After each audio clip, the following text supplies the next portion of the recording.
This part is so hard for me because I'm so awkward with that. Don't laugh at me. My name is Megan Mouser. Forgot how old I was, so I'm gonna start over. Hi, my name's Megan Mouser. I'm from Minneapolis, the Twin Cities of Minnesota. I'm 37 years old, and I'm the Senior Director of Independent Pet Partners, which is a pet retailer here.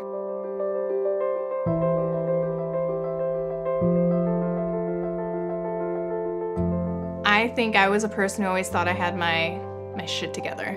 And I tried so hard for many years to be so perfect and put together and, you know, like a buttoned up human being in every way.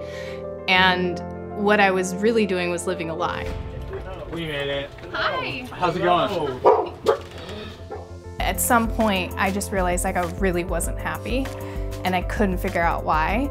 I didn't have anything crazy happen in my life, or I thought. And what was really going on was, you know, I had some tough things that I dealt with in childhood. I had tough things early on in my adult life, and I didn't acknowledge any of those things as difficult or having a lasting impact when I should have like sat with those things and let them be what they were. Welcome to Megan's crib. Let's build a bike. And it wasn't until I was like, it's okay to be a weird introvert. Oh, green! And it's okay to be 5'10" as a woman, and you know, like it was okay for me to be all of those things because I really struggled with that. I struggled with like just being me. Cool. All right, let's go. Well, I think I always tried to find ways to stay active. Like I tried CrossFit and I tried kickboxing classes, and nothing just really sparked that joy, and so I didn't really stick with it. And so I started riding bikes in 2020, like a lot of people, and I fell in love with it right away. I was super slow and like stopped a lot to take a lot of pictures when it was more about that than like riding. And then I realized I really do like to ride and like had fun with it. I was an athlete in high school, and that competitiveness just never like dies in you. So I was like trying to beat Strava segments, and that was the first year I applied for From the Ground Up, and I thought it was a cool project, but I didn't know what Leadville was then, and I was really just like a baby cyclist, just figuring things out. Like I didn't clip in or anything like that. And then signed up for my first race, moved to Minnesota. It was on a road bike. I did not like it. Primarily because I didn't know what I was doing. I fell in love with like the process of like signing up for something hard and training for that thing and having purpose. And then the next year I went to From the Ground Up camp, learned how to ride a mountain bike, started to do mountain bike races, really loved getting dirty and falling a lot. And then up till like now.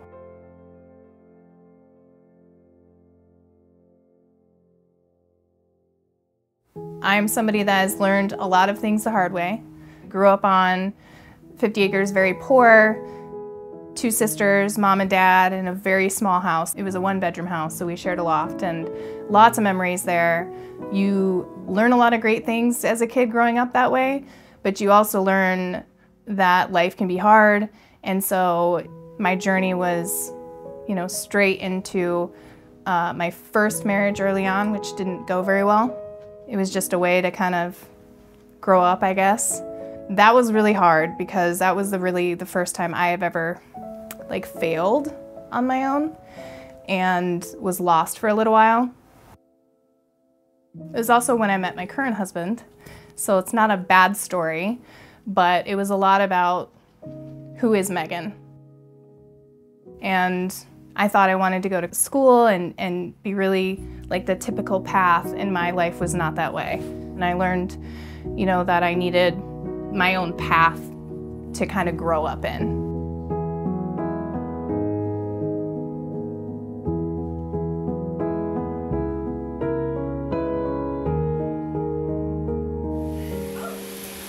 Come on, Megan. Get it. There's so many disciplines in bike, you really have to figure out like what one you love the most.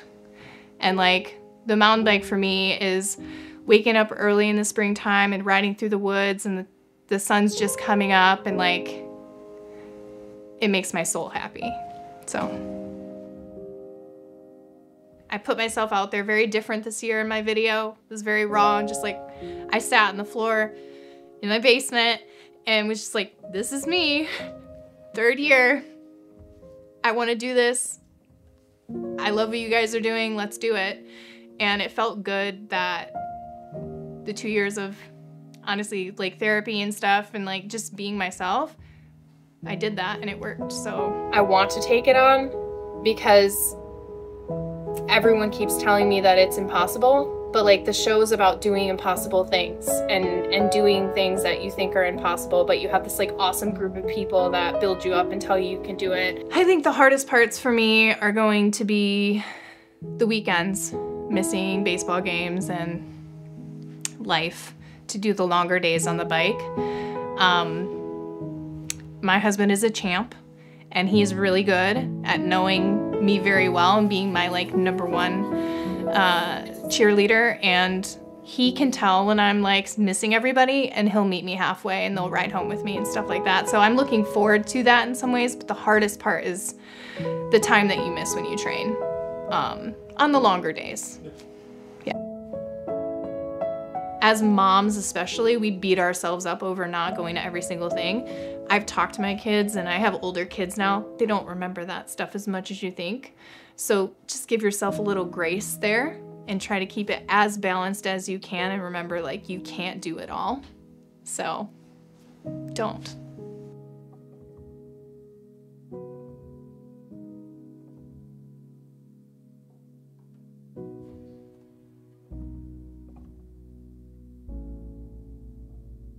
My relationships with my sisters, we're like the 3 amigos. I'm the oldest. Then my middle sister's Jess. And then Paige is my youngest sister. She's just like newish at being a pro cyclist. So she's like a little bit better at it than me. Paige has always been slightly better at everything I've ever tried to do. So I'm very used to that. And at this point in life, like it just makes me proud. My name is Paige Onweller and I ride bikes.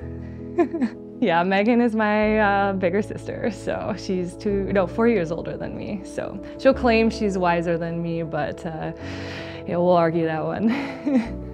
2021 was my first season like trying to race bikes, and I tried my first gravel race, I tried my first mountain bike race, and just kind of fell in love with the sport. This last year started racing full time, which has just been a lot of fun, but also hard because when you're new to cycling, especially as a female, it's just a very technical sport to get into, and if you don't have a background or like grow up in a family that everyone rode bikes, it's just really overwhelming. Yeah, I mean, I'll be honest, like Megan and I did not have like the best of like sisterhood.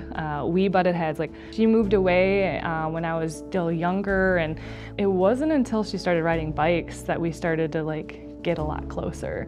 We just have this new platform to connect with, and I've also seen a change in Megan that has never been there before. Like she's always had a very stressful life. Like she just has so much on her plate, and so generally speaking, she doesn't do a lot for herself.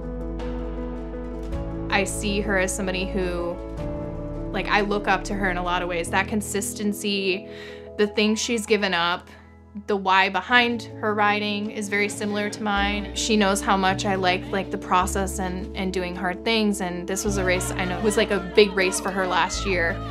But she's constantly reminding me that I'm a badass mom that is doing really hard things with a full schedule. I think it's gonna be really cool because it's an out and back. I'm gonna see her fly by me and I'll just scream at the top of my lungs to let her know that I saw her and she's kicking butt. So. Yeah! Underground Up has kind of created its own path. It's its own living thing in a way. And we try to help support that in different ways, like a skills camp in Bentonville and bringing out more than just 3 people chosen. At the same time, at the end of the day, it is on those people to take a moment out of their time and try to help someone else. Take a moment out of their day and write a message or go and do a training ride with somebody. And that happened more than I think we could have ever expected. From the ground up is like being injected into a family you didn't know you needed or had. And then you do, and you don't know how to live without them. Like whether I made it this season or not, there are people in this community and group that I will talk to for the rest of my life. Starting with going to bed last night, I was really thinking about how fun it's gonna be and all the people I'm going to see. I woke up this morning feeling very different, just like, yes, they're friends and they're people, but like also I have to do Leadville in August, and I started to think how many weeks away that is and how little time I've had on the bike outside because of where I live, and it was starting to feel really overwhelming. And then just seeing the people when I got here kind of washed away all of the fear that I had, and I just was really happy. The community is one of the most just like inclusive, friendly, like we'll help you out, because you end up spending 5-6 hours at a time together on a bike, so you learn a lot about them as you're together. And then just naturally, if something happens, they're usually the first people that show up for you. I was definitely introverted and did not have a ton of friends until I started cycling. Now I have friends all over the universe, like from this project, but also just like doing races and meeting people. And I think it's the easiest way to make friends as an adult, to be honest.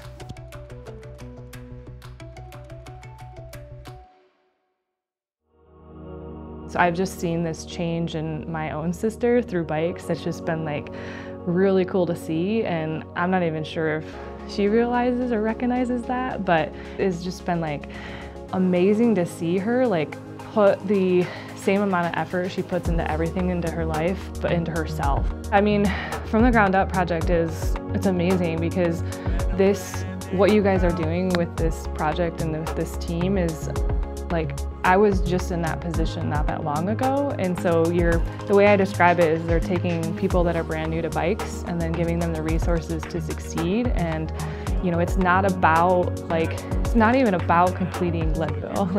And I know sometimes it's pitched that way. I think it's about getting these athletes to believe that they can do it, and like empowering them with all the resources that they can have. And the way I look at it is like, you know, if Megan finishes Leadville and meets that goal, that doesn't really matter. What matters is like all that she's learned and all of the examples she's set to other women, other moms, other, you know, larger cyclists that may not be viewed as a climber. Like all of these things, like you guys are creating these athletes that are then going to empower other people, and they can share those resources and get other people from the ground up. You know, it's like you do start from nothing. Like there's a lot of people that start cycling as adults and they have no idea what they're doing, and it's just so overwhelming. So you're kind of bridging that and getting them to where they need to be.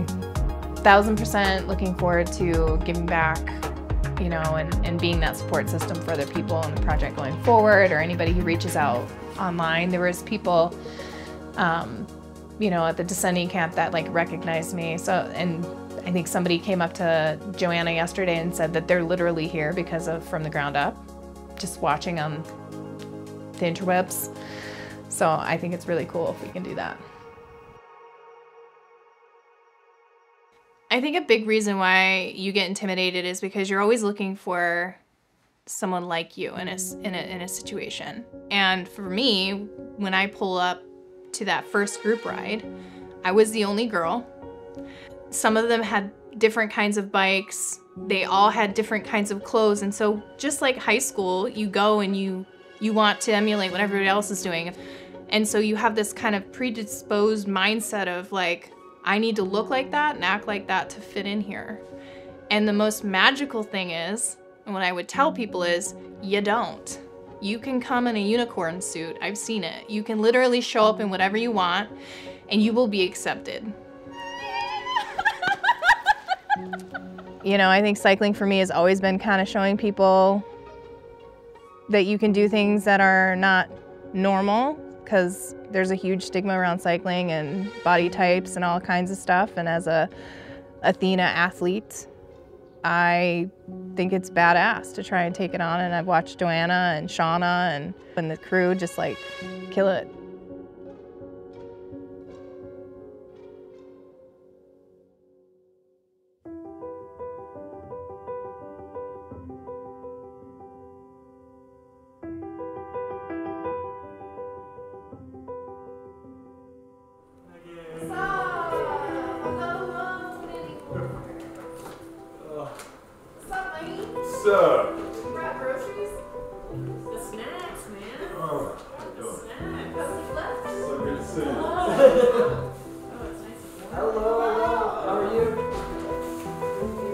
It's great to ride with Joanna. It's awesome. You know, I was a fangirl of hers for a long time, and now I feel like we're legitimately friends.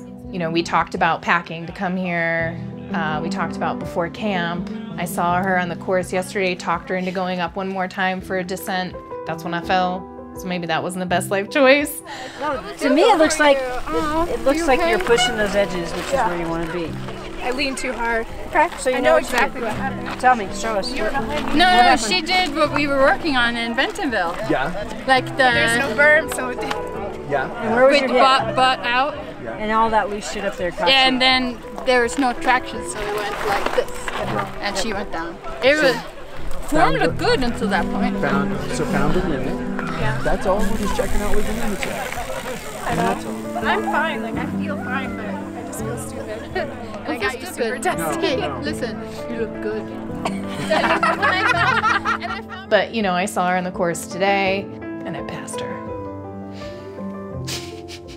There's the competitive. Don't put that in there.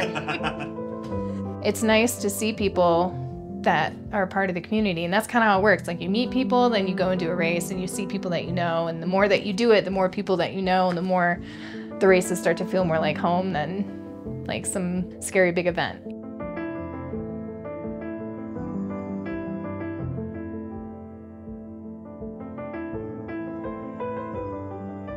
What do you think is your biggest challenge taking on this thing? Myself, my mental self, like going to dark places and getting really, it's like you have a B-reel of all the negative, shitty things people have ever told you in your entire life, and for whatever reason, when you're going 2 miles an hour up a climb and you feel like you're the last person out there, that's what plays.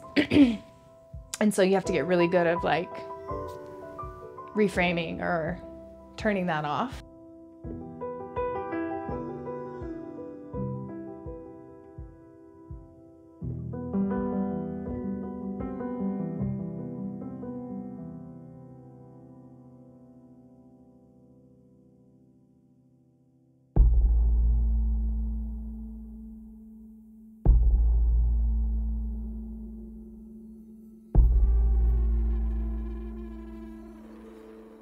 I talk to Megan about this all the time because she is so hard on herself, and I'm the same way. And so we've kind of had that conversation of like, you need to remember why you're doing this. You're doing this because you love riding bikes and you want to have fun, and what you're doing could get other women on bikes. Hey, nice work. You're doing awesome, seriously. I think I'm the last one out here. No, you're not even close. You're doing great. There's a ton of people behind you. I don't know, today to pull myself out of negative space, I was just thinking about all the people that are, you know, cheering me on. And like, I literally tell my children all the time that Mousers don't quit. Like, if they want to quit a sport, I'm like, you have to finish the season. Like, you can change sports or change your mind, that's fine, but you can't let your teammates down. I'm just thinking about literally all of the things that I tell other people and how I don't want to be a hypocrite, and like, I wasn't dying and I just needed to relax and stop comparing myself and race my race and, you know, be that. You're on your head right now.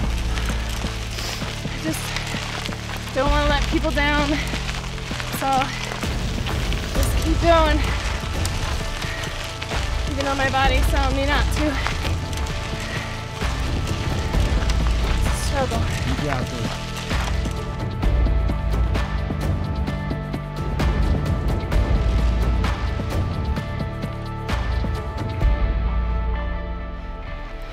Feel good. I wanted to quit a couple times, but Mousers don't quit. That's what I tell my kids, so I have to practice what I preach, you know? That was hard though. It's hard not to get in your head.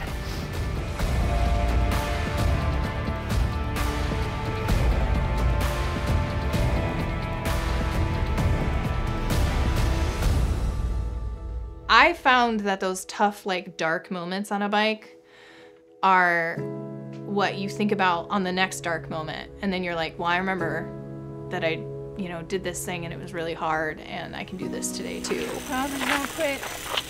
or I think of my family who's waiting, or, you know, I think everybody thinks of different things, but quitting is never something that I think about.